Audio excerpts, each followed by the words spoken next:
Six, 5. Good. 7.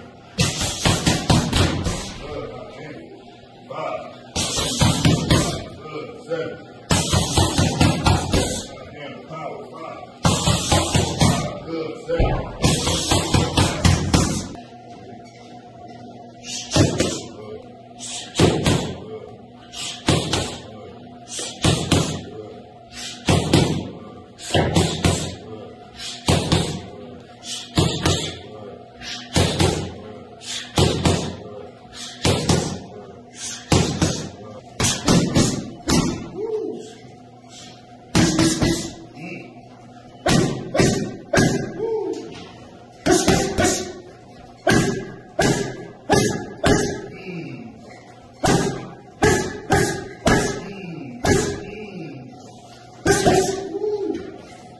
Very good video right here, man. For those of you that's stepping into boxing for the first time, this right here is going to be very, very good for you to understand. Now, if you throw in a whole bunch of power, just like Mouse said, it takes a lot more gas to throw power. So keep in mind, if you're going in there trying to throw 7-piece combos and you're setting those ankles and you're throwing those big shots, those big heavy shots, you're using a lot of gas. Plus, it takes longer to get those shots out. So when you're throwing 5+ punch combinations, it's probably best to stay in third gear just to get those touches out. If you're scoring, you just have to touch. You don't have to knock out to score your points. So those 7-piece combos, 5-piece combos become more relevant when you're throwing them with speed and precision, all right? Now those 2 shots, those 1-2s and those double hooks, you can turn up the power with those because you can get in and get out with 2 shots. But when you're throwing 7 shots with complete power, you're standing in that one place for too long. There's situations that you can get away with that in the corner. If the guy's punch drunk and you're trying to get him out of there, it makes sense, that's relevant. But when that guy's standing on his balls of his feet and he's ready to fight, that 7-piece combination is going to be real bad for you throwing it with complete power in succession. Tell them how like switching gears now. Well, now as far as you can throw those 5 and 7-piece combos, man, and you can add, like I said, we were talking about, we do this all the time, switch gears, especially on the body pad, where we're going in 2nd gear, you know what I'm saying, 1st, 2nd, 3rd gear, light, you know what I'm saying, working it, and then throwing, and then going, and then hitting that 5th and 6th gear, bam, bam, and then going back, you know what I'm saying, moving, and then boom, boom, you know what I'm saying? It's switching gears. You can throw those 7-piece combos, but all those punches don't have to be with straight power. Very important. It works as like an inner fate. When you're throwing a certain punch, right? If you're going 1-2 and you're going real soft, I think Mouse touched on that in one of our earlier videos, and we're going to do a demonstration later on. If you're throwing a punch 1-2, 1, 2, 3, 4, 1, 2, 3, 4, you have the speed, but the gear is low. You want 1st and 2nd gear. So if you're throwing 3 shots, but you're looking for a 5-piece combination, you can go up 2 or 3 gears in the last 2 punches. 1, 2, 3, 4, 5. All right? 1, 2, 3, 4, 5. All right? You're changing the gear from 2nd gear to 4th and 5th gear in your last couple punches. All right? And vice versa. You can go boom, boom, boom, and then go with a couple shots to reset your offense or go into your next combination. Right. And I've always noticed, man, a lot of people that go in there and looking out, especially with what we do with the backyard stuff, man, pros and stuff like that already know the situation, man, not to do this.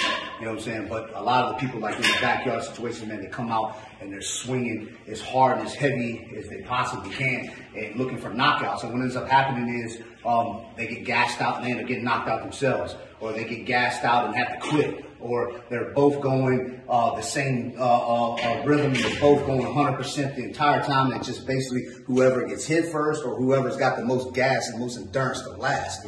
So, you know, like I said, man, when you go and you start pressing that 100%, coming in, trying to knock a person's head off and knock them out and stuff, and they end up being the one that loses, man. It's the one that's able to stay precise and fast and have footwork and stuff like that. Knockout's going to come, man. Knockout will come. If it's meant to happen, a knockout will come. But if you go in there and that's your whole objective, to go in there and knock somebody out, 9 times out of 10, you're gonna be the one. You know what? If you training for it in training camp, and that's how your style is to come out and go balls to the wall, Mike Tyson. Yeah, that's exactly. But he trains for that. You shouldn't get into the ring and get excited and then jump into that mentality to where you have to kill. And how long was everybody was like wondering if Mike Tyson could last a certain amount of rounds? Because he was always knocking people out. Everybody's like, man, Mike Tyson might not be able to last 5 rounds or 6 rounds because we had never seen it. You know what I'm saying? And then when he was able to do it, he quieted everybody up like this. Dude could go 100% for 12 rounds. You know what I'm saying? He had the gas to do it, unbelievably, but he had the gas to do it. He definitely had that Showtime ability to where a lot of people didn't get past the first round. Those shots and those blows were precise and heavy. Right. But you got to understand, he was a freaking It had him exactly the crazy, constant workouts. You can look up Mike Tyson workouts and see how extensive it was to even be able to put that type of effort out each round. You know what I mean? And if you survived it, you know what I mean? You still didn't even want to get to the next round because of so much damage that you got. Yeah. But he ran into some roadblocks with Lance Lewis, Vander Holyfield, that was able to. But it took dudes a long time to learn what they needed to do. Of course. You know, and that's the same way with dudes in champion for so long, man. It takes a long time, but once people start being able to pick up on it and they find a way to distinguish that, you know what I mean? They start training just for him. They're not training for that stuff, man, exclusively, man. They know how to put it out. But that's a 1% person, man. For the rest of y'all, man, y'all gonna have to learn how to switch gears and really how to pick your power combos, and that's what this video here is about. Yeah. So let's start with showing them speed differentials between throwing 7-5 punch combinations without putting all your power into it, and then putting your power into it so they can see how slow and how fast the same combination can be with different gears. So we're going to start first and second gear with this combination, nice love taps, just to get the points and score. Let's start with a 5-piece, 1, 2, 3, 4, 5. Very nice. Let's go with a 7. 1, 2, 3, 4, 5, 6, 7. Very good. Now we're going to put some power into it.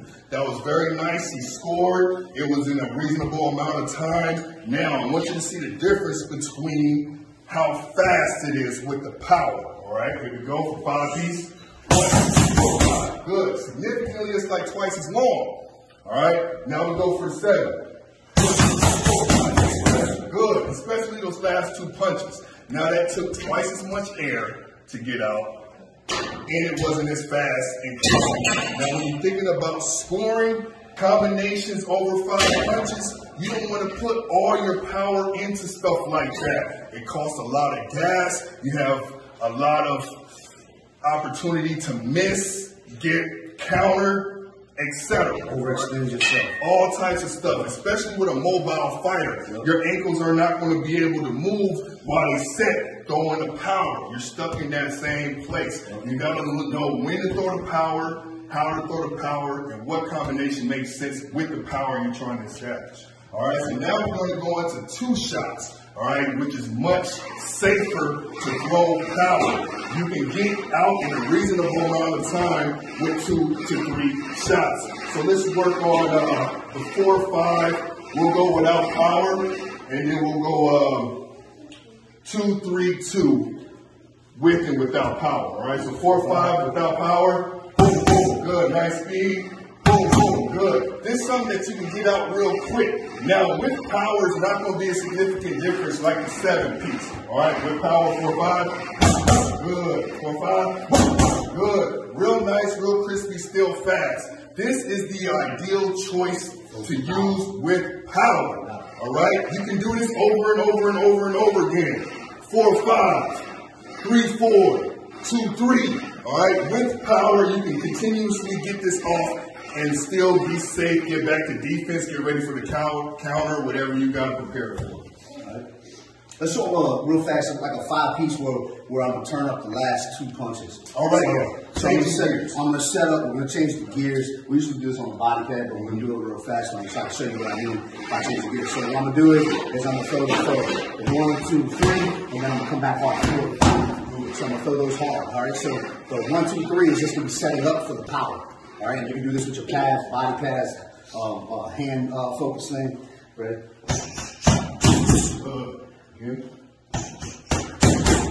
Now what he just did with those last 2 punches was go to 4th and 5th gear, all right? The first 3 punches was 1st and 2nd gear. You're just trying to touch. You're giving the person a false sense of security. Oh, I can handle this power. We're good. Let me relax. And then boom, boom. You get them out of there. The object of this is to make it to where they have a false sense of security so you get those last 2 shots in with your max effort. Very good idea to showcase that right there. Good. So you know what? Let me put this body piece on, and I want him to show you the gear change with multiple combinations to where you can work it into your shadow boxing, into your training, into your heavy bag work, especially your heavy bag work. When you're working on a heavy bag, everything shouldn't be at 5th gear and everything definitely shouldn't be at 1st and 2nd gear. You should be able to turn your gears off and on, up and down as you see fit periodically throughout the whole fight, especially to manage your air, all right?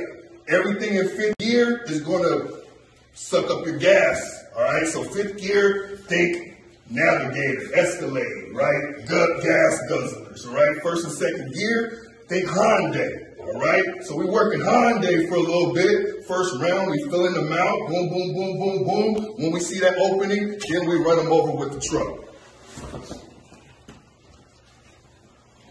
All right, whatever you see fit, just have fun with it.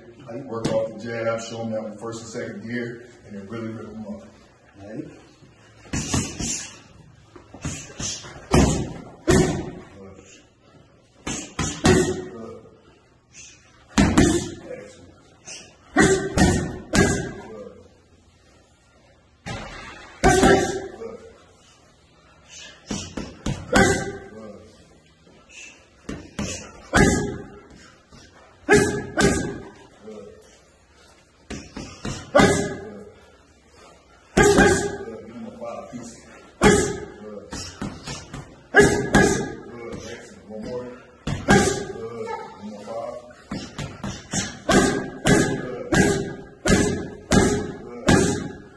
So what he's doing there is turning up, turning down, turning up, turning down, conserving his air, using his energy as he recovers it from explosive shots, all right? You're not going to turn up 5th gear all the way once again. Turn back down, recover, score, turn up when you see the opening.